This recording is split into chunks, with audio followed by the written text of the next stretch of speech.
Howdy, my friends. I had a couple people ask me, and I'll go ahead and do this as a prequel to other things that will come up, about how to get a little PA together that will actually sound great for the whole band and not cost hardly anything. And I'll gladly show you the first part of this. Okay, and like I said, there will be more parts of it, and also for people who just know basically jack squat about such things. Okay, these are what I honestly suggest you do, especially as a first PA. I've been using these things for a decade or two and zero problems. I have a lot of these powered mixers. Okay, so you don't have to deal with power amps and external equalizers and blah blah blah all the way down the line. You may not know what all that is, so I will save you some time. Okay, this is my honest suggestion. So this is for whether it be a coffee house gig or a gig that would be in your lodges, your Eagles, Oaks, Moose lodges, or what have you, weddings, other things. I wouldn't suggest this for large outdoor stuff, but anything that's going to be, like 100 people roughly. Okay, so here we go.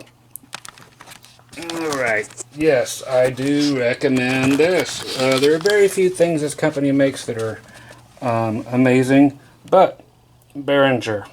I've never had a problem with Behringer mixers. They make a lot of other things that are junk, and they make some new stuff finally. That is very, very nice. Again, never a problem with this. This is the PMP 2000. Okay? There's a new one called the PMP 2000D, which means it's a Class D amplifier instead of a Class B like this one is. That will mean 0 to most of you.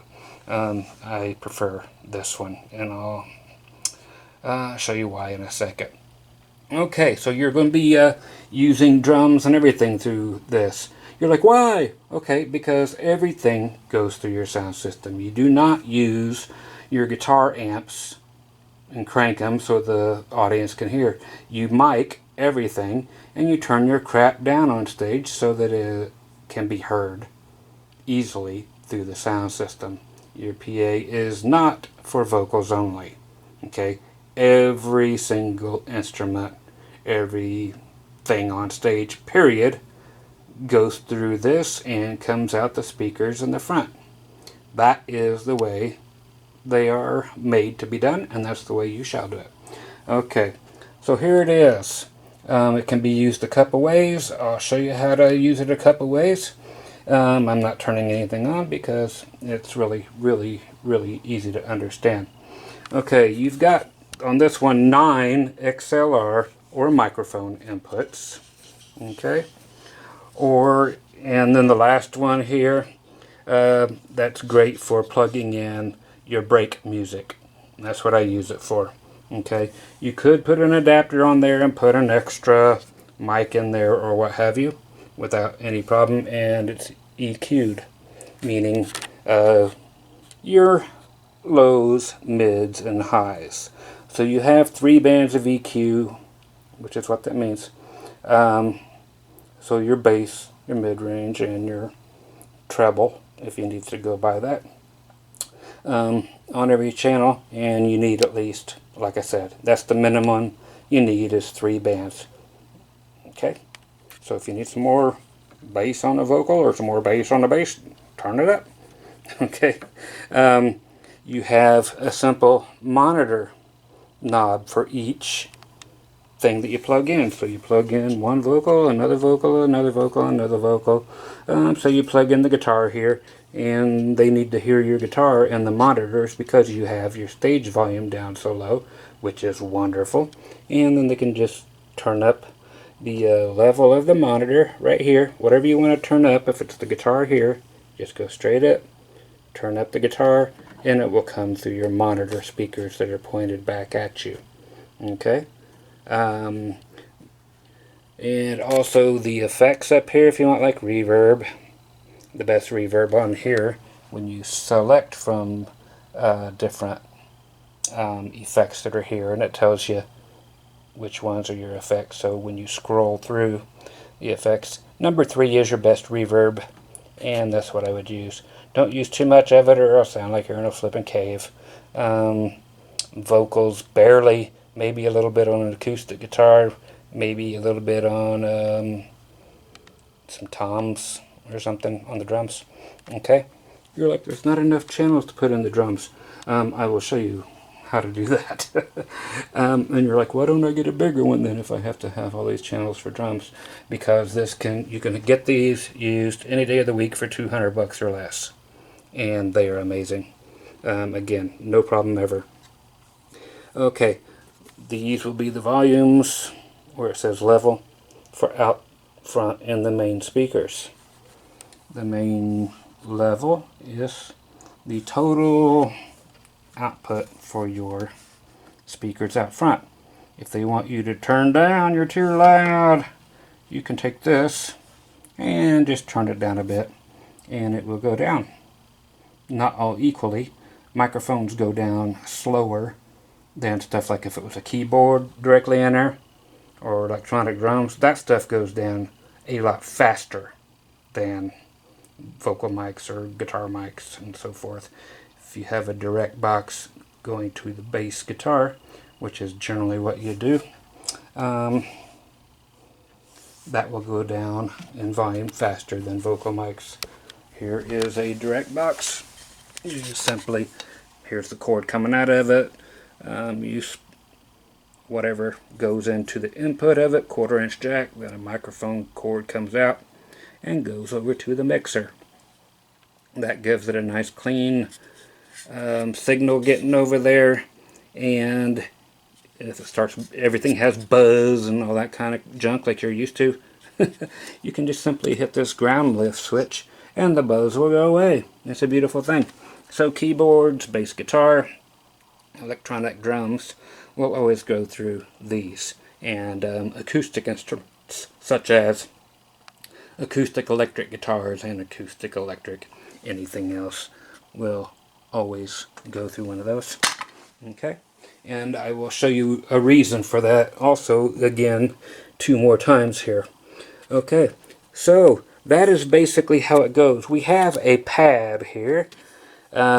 If you plug something in like a keyboard and it is red lighting, clipping, that's another name for it, distorting, you hit this button and it will take the input of it and cut that down quite a bit so it stops clipping and stops distorting. So just simply watch your red light and hit your pad button and that will take care of things that are clipping or distorting. One easy button. If you want to plug in anything, if you want to plug in a keyboard into these, fine, but it's going to be better, way better, to always use your XLR inputs.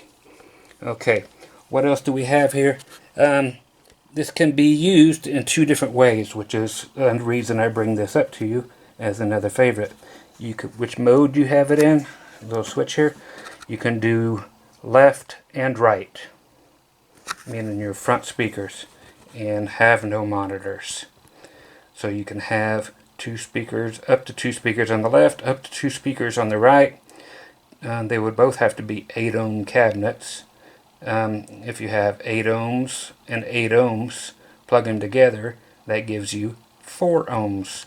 And the reading for the power is on the back, what you achieve by doing such a thing, and I'll show you that. But yeah, you get more power out of 4 ohms. So again, you could put 2 8-ohm speakers on one side, 2 8-ohm speakers on the other side. But you can flick this switch, and then you can have 1 speaker on the left, 1 speaker on the right, and then you can have 2 monitors, 2 8-ohm monitor cabinets on this. So it's all in one package. Okay, that also means if you have it in left and right mode, this will be an equalizer for the left side. Okay, and you'll want to set it the same as the right side, but this gives you all your frequencies that you may want to boost some low end for that kick drum, or just add some bass to your whole thing, add some clarity to your vocals or whatever, and everything else. But then you got this nasty low mid frequency ringing going on in the PA. You can just find out which one it is by turning it up a little bit. It'll feedback even more, so you know which one it is. Bring it out. Not totally out. You need all your frequencies in there. Generally, in the big systems, you're only supposed to use equalizers to cut frequencies, meaning pull them out a little bit, just so it's not feeding back. Everything else you should do right here on the channel, on the board. So that's generally the thing. And something this small, you do what makes it work. Okay, so again, left speaker out front, right speaker is out front, if that's all you're running. Okay, now if you flick the switch down here, and you have mains, that's what the speakers out front are called, mains, and monitors, the speaker's pointing back up at you, then you would actually have, just like you see here, that could be the monitor. And that would be the monitor equalizers. Monitors feedback on you easier because they're pointing right at your microphones. But they should be pointing at the back of the microphones. None on the side, none in the, pointing towards the front of your microphones. So that would control your monitors. You have a monitor main right here. So the overall level of your monitors, again, you can only use 2, so place them so everybody can hear them, or put them up on stands, even better, like speaker stands, and put them a little bit above ear level so that they won't feedback, and so the entire band can hear them that way, even the drummer. Okay, so when you turn that up, that enables all these green knobs to work. Those are monitor knobs, so you turn that all up. If you need to bring everything down a little bit, bring it down a little bit. But generally, these knobs for like your level out here and your level out front, generally about the 75% up place is about the best place to go, because after that it gets all hissy and noisy sounding and able to distort easily. And then start turning these up. But have them all down before you turn that up, or it's going to go crazy. Okay? So, again, if you have it in the mode where you can have monitors and mains, so you have your monitor EQ and the one below, your main EQ. You can turn and check out what it sounds like without the equalizer after you think it sounds really good. And then turn the equalizer back on and see how good of a job you did by making it sound amazing. Same thing here. Up here for the monitor section, channels 1 through 8, which means everything except for your music, is a rumble filter. Sorry, 1 through 6. So put your vocals first.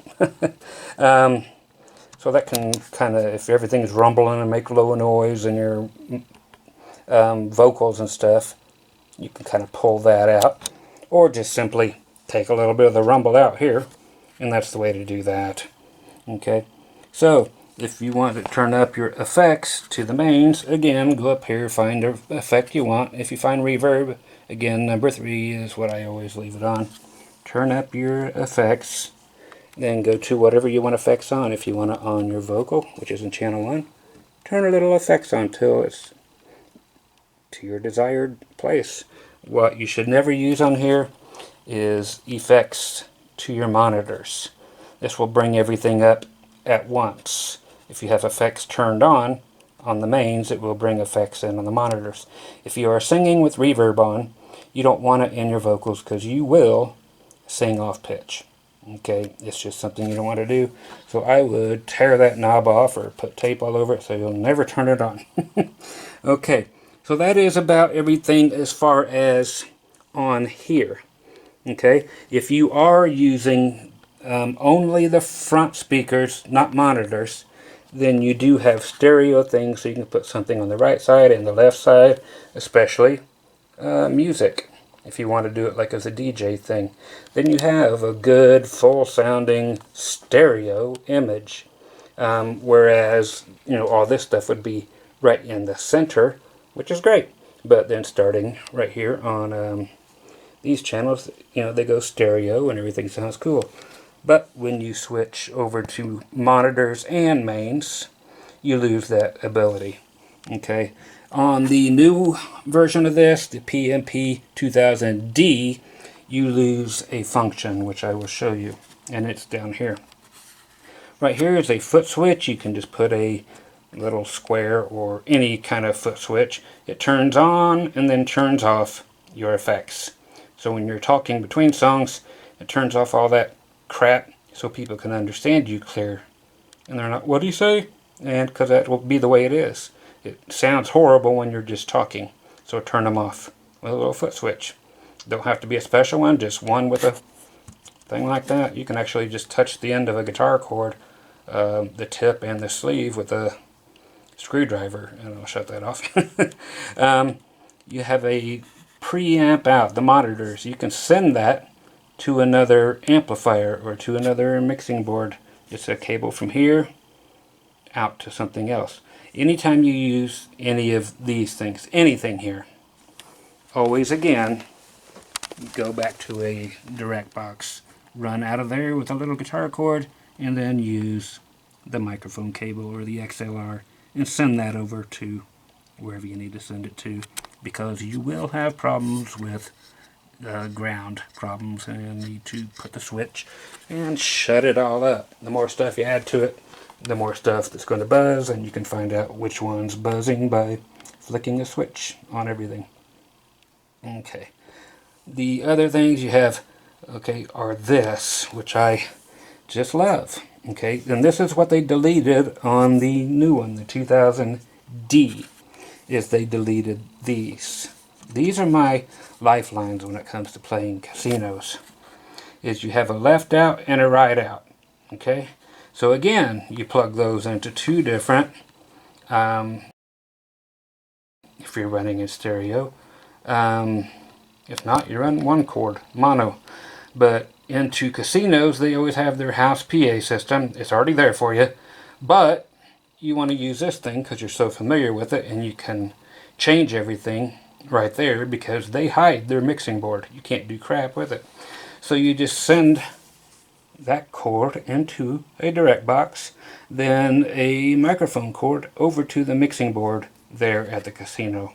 And everything you do here, that will transfer directly to the mixing board at the casino or wherever else. Anybody tells you, hey, send me a line, and I will put your mixer into the big PA.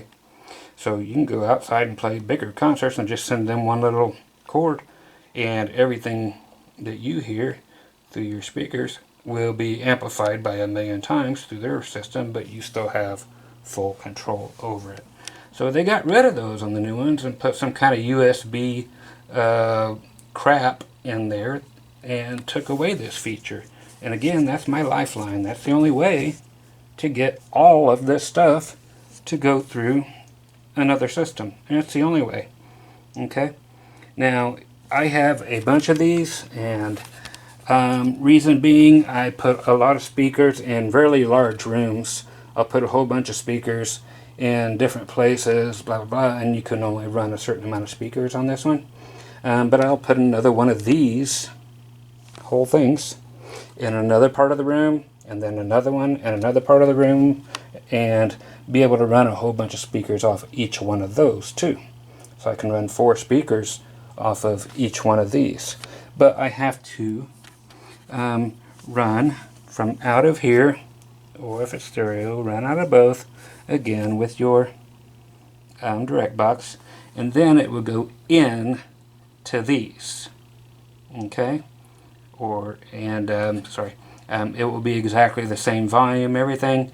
You cannot change anything. It's just a power amp, and it bypasses everything else on here. But if you want the speakers in different areas of the room to not be as loud, then you would run it into these and just turn it up a little bit where you need them. Okay? So that's what's cool. But this is a power amp in. So It just bypasses, again, everything here, unless you want to go into these. Then it uses it as a regular mixing board again. Then you can turn up the other speakers that you have plugged into everything.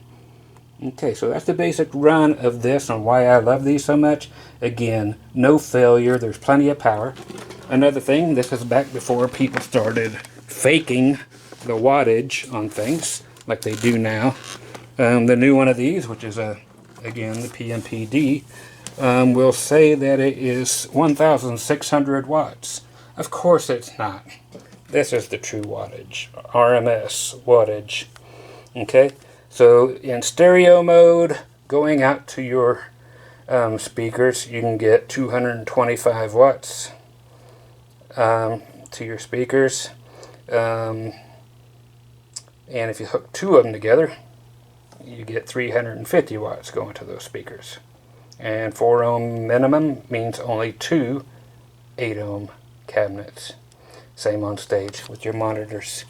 If you go into bridge mode, that means you can only plug one speaker in, period, and get 800 watts out of this thing.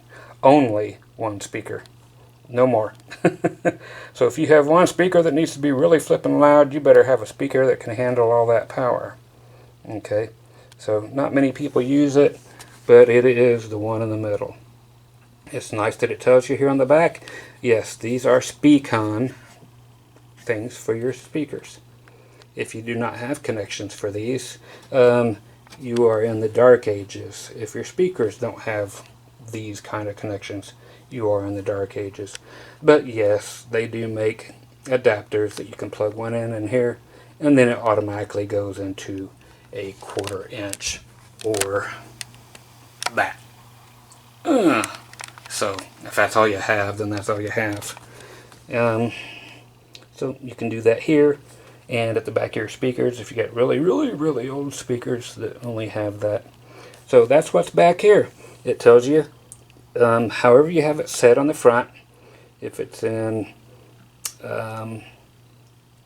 stereo mode for just the front speakers only, you take these right out of here into one speaker out front, and then you come out of the other jack on the speaker and run another cord over to the other speaker on the other side. Okay, because it's the mains. Okay, if you have that going on and you also have monitors, you come out of that one for your monitors. Okay, if you're not using monitors, you can come out of here, go to one side that has 2 speakers, and then come out of this side. If it's the left side, right side, and come out of here and do the same thing. Come out of here, go to one speaker and jump off right into the other speaker next to it. Never mix speakers out front. Just always use the exact same kind of speakers. The best speakers to use are 3-way speakers, meaning they might have a 15-inch speaker and an 8-inch or a 6-inch speaker and a horn. Speakers that have only a 15-inch speaker and a horn sound like crap. There's just no speakers in there for the mid-range to make your vocals clear, to make your guitars clear, blah blah blah. So avoid any combination. If you have a 2 15-inch speakers and a horn, you bought a piece of crap. Same thing with your monitors. 3-way speakers. 3-way speakers. Again, meaning 2 different size speakers plus your horn. Don't use tweeters, use a horn. Okay, and always keep it away from the wall so you can get ventilation in here so it will not overload. Okay, the last thing I want to tell you about is submixing, and that is where you would use drums. I like to do drums like on a situation like this, like a bass drum here, because you really need some to EQ it separately, and a snare really needs it, and I like to add a little bit of reverb on a snare. Okay, and then you have a tom, another tom, another tom, maybe, and then you have a hi-hat microphone and maybe some overhead microphones to pick up all the cymbals. What you would do is simply get another mixer like this, but maybe 6 channels Here's just a little bitty Behringer mixer. You can get them used all day long for 50 bucks. And then you just plug in all of those other drums into here. Come out of the master output, put it into another direct box, send that one cord over to here, so you're not burning, is what they call it, burning out all of your channels. Okay, so now you have, let's say, bass drum, snare, and then everything else on the drums. Then you're okay with 1, 2, 3, 4 vocals and a bass and a guitar and what have you, you know. So, and then if you need keyboards, also on here. See what I did here? I've got 3 keyboards. He can't take up all these channels. So that's what I actually use this one for. Top keyboard, the middle keyboard, bottom keyboard, and then I just put it over here into one channel. Okay? And I do that over here too with other things. So very cheap to buy another mixer to sub-mix with. So you just bring a whole bunch of stuff that you can mix well over there and send over here. What I think of when I put these things and send them over there is what, like the pianos and stuff, what do I use that, like the keyboards, aren't going to need other processing like reverb. So I don't have to put reverb on everything. It just comes over here, goes in one channel, and you make it sound good with your highs, lows, and mids. Okay, and then say you have your whole drum kit again, and you bring it over here. That's something that you probably wouldn't need to put a whole bunch of effects on, but if you did, it would be on a tom, another tom, another tom, another tom. Check it out. Add a little reverb, see what you think. Okay, but know that that will also be on like the hi-hat mic and the other cymbal mics if you use such a thing. So sub-mixers are a beautiful thing.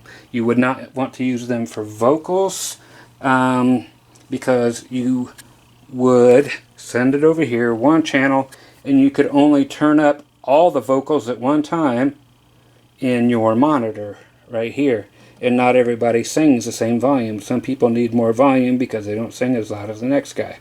And you couldn't add low end, bottom end into somebody's vocals because everybody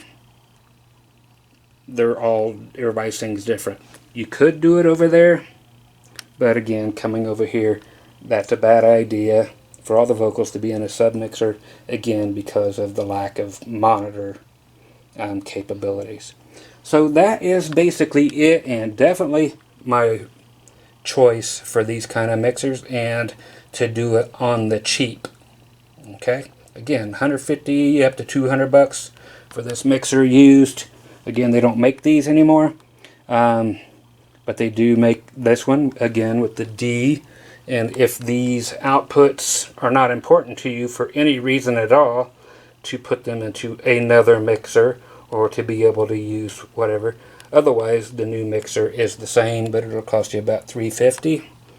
A lot of people will put the used ones in and put the 2000D specs in there, which is always wrong. They just don't know the difference because they're a pawn shop, or they just don't know that two different ones exist.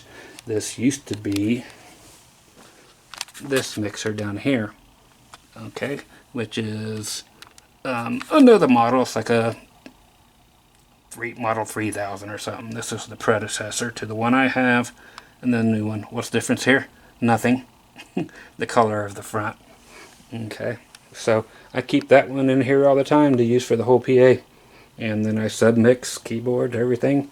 And I use pretty much all the channels. Put drums in here, electronic drums, which only take one channel. But that is what I suggest. So, hope that helps. You guys be groovy, and I'll talk to you soon. Bye-bye.